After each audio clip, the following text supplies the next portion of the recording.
Thank you, Scarlet. Yeah, ticker's a little tough to get over because I'm a Philadelphia Eagles fan, but that's my problem. It really stands for robust momentum, and that's what it is. A quantitative strategy here, very new, right? Just came out this week, actually. Fee is 87 basis points. And what you're getting here is it's going to go between treasuries and international and U.S. stock ETFs. It's an ETF of ETFs based on momentum and trend following signals. So let's look at what it holds. I mean, this is a very basic, easy to understand portfolio. It just holds these 4 ETFs in those weightings. But this is going to change, and it could change fast. It's a weekly rebalancing. That's rare. Normally ETFs are quarterly, maybe monthly. This one's weekly. And now let's look at the back test, which again, you got to look back test or back test, but it's all I got because it's new. And we look at it over the past several years. Basically, it's beating the growth, the S&P target growth. And there's the S&P 500, and there's ag. So it's going to be in between probably a stock and a bond performance. So, Scarlet, that's what this ETF does, and I think the performance will really be the way it gets investors. All right, still with us is Corey Hoffstein of Newfound Research. And Corey, I want to get your thoughts on momentum overall, because Bloomberg Intelligence data show that almost $1.6 billion was withdrawn from momentum-focused ETFs in the month of October. That is the most for any month on record.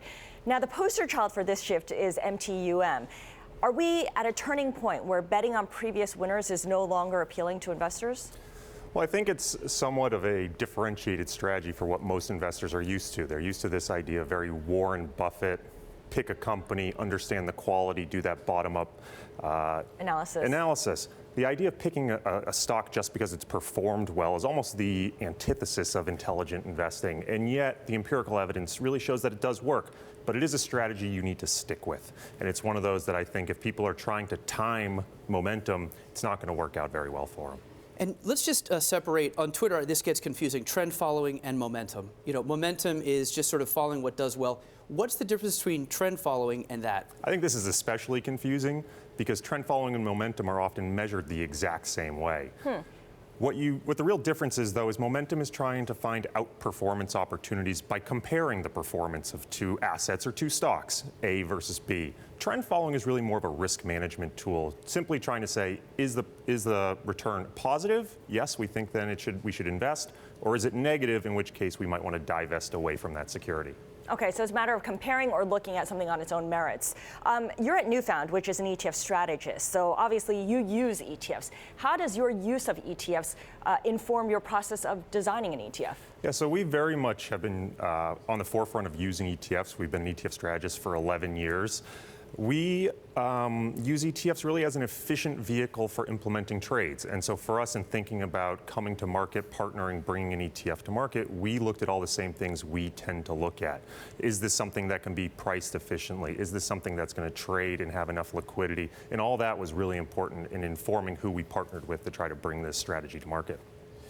This is your first ETF that's yours, but you actually participated in the launch of NTSX, that Wisdom Tree 90/60 fund. You were part of a group of people on Twitter who got Jeremy Schwartz's attention to launch it.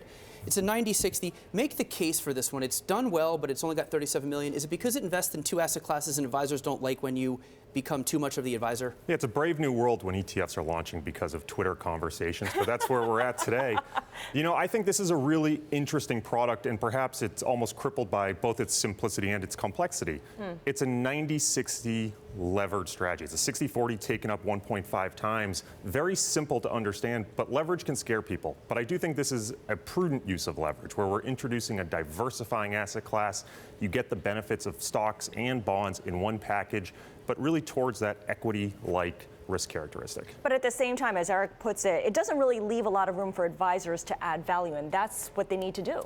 Well, I think this can be considered a capital-efficient trade. What I mean by that is an advisor can put a little bit of money in this, get both stock and bond exposure, get $1.50 of exposure for every dollar they put in, and actually increase and open up room in their portfolio for alternatives that they might not have had room for before.